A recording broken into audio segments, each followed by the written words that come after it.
أعوذ بالله من الشيطان الرجيم بسم الله الرحمن الرحيم رب اشرح لي صدري ويسر لي أمري واحلل عقدة من لساني يفقه قولي السلام عليكم ورحمة الله وبركاته. I would like to speak today about being good to our neighbors. And I would like to begin by asking all of you a question that I would like you to answer in your minds. How would you deal with a neighbor who lives next door to you, who has a dog that barks loudly whenever your children go out into the garden, and comes into your garden and does his number 2 in your vegetable patch, amongst your flowers, on the path that you walk as you go in and out of your house? And if you ask them about it, they say, it wasn't my dog. There's so many dogs in the neighborhood. How would you deal or respond to that neighbor? Take a moment to think about the answer. And when I finish, inshallah, you can think about this answer. Would you want to change this answer, or would you want to keep your answer? Allah subhanahu wa ta'ala says in the Quran, in Surah An-Nisa, verse number 36, وَاعْبُدُوا اللَّهَ وَلَا تُشْرِكُوا بِهِ شَيْئًا وَبِالْوَالِدَيْنِ إِحْسَانًا وَبِذِي الْقُرْبَى وَالْيَتَامَى وَالْمَسَاكِينِ وَجَارِ ذِي الْقُرْبَى وَجَارِ الْجُنُوبِ وَالصَّاحِبِ بِالْجَنبِ وَابْنِ السَّبِيلِ وَمَا مَلَكَتْ أَيْمَانُكُمْ إِنَّ اللَّهَ لَا يُحِبُّ مَنْ كَانَ مُخْتَالًا فَخُورًا. Allah subhanahu wa ta'ala is telling us in this verse, worship Allah and do not make anything or anyone as a partner to Allah. He then says, be good to your parents, and then he lists a number of people that we should be good to. Among them, the neighbor who is close to you and the neighbor who is further away. Or some people translate it as the neighbor who is related to you and the neighbor who is a stranger.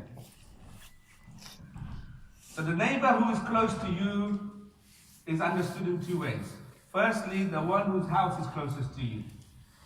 In one hadith, Aisha radiallahu anha asked the Prophet Muhammad, peace be upon him. She said, I have one gift. Which neighbor should I give it to? The Prophet sallallahu alaihi wasallam said, give it to the one whose door is closest to your house. And the ulama have said that your neighbors are the 40 doors, 40 houses in every direction from your house. So these are your close neighbors.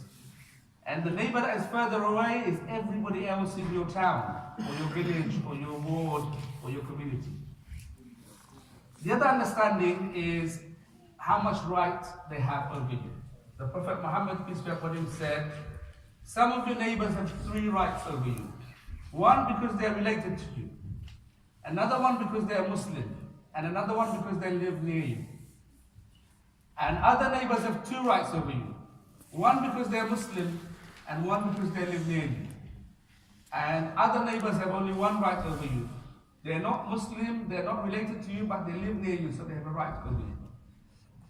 And how should we be good to our neighbors? Obviously, some have more rights over us than others, but we should be good to all of them, and we prioritize accordingly.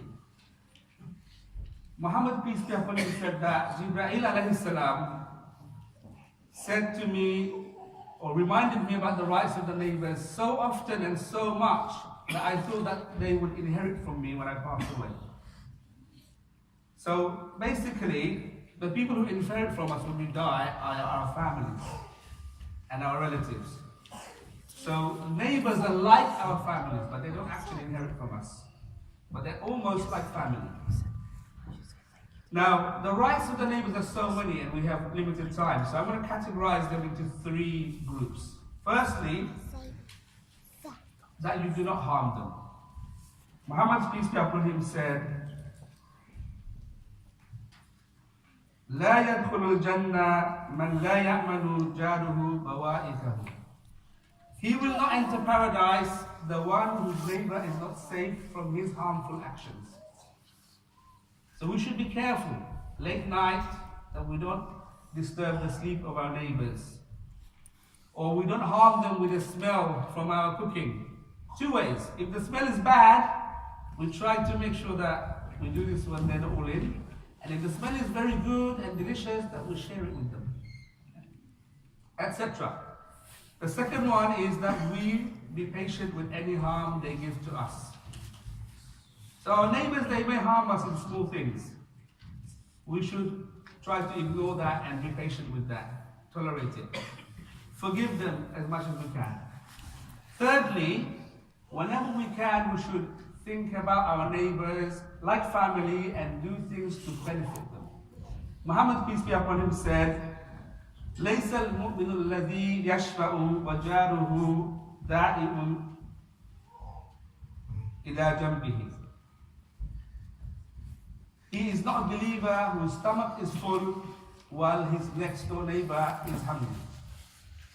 So we must share our food with our neighbors if they are needy for it. But how are you going to do that if you don't talk to your neighbors? Remember, it doesn't matter if they are not from the same country as you, or they're not related to you, or if they're a different religion. If they are your neighbors, you need to know if they're hungry. Otherwise, how would you share your food on the day that they're hungry if you have an extra? You need to talk to them.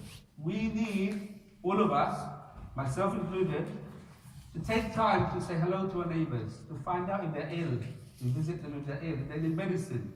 If they're elderly, they can't go to the chemist, maybe we can offer to bring them medicine, etc. So, going back to the question that I was asked at the beginning, how would you respond to that neighbor with that dog? What did you answer at the beginning? Would you change your answer? Given that you heard these ahadiths from the Prophet Muhammad, peace be upon him, and the ayah of the Quran. May Allah give me and all of you the tawfiq to act upon what Allah has said in His Prophet Muhammad sallallahu alaihi wasallam. أقول قولي هذا وأستغفر الله لي ولكم وآخر دعوانا الحمد لله رب العالمين.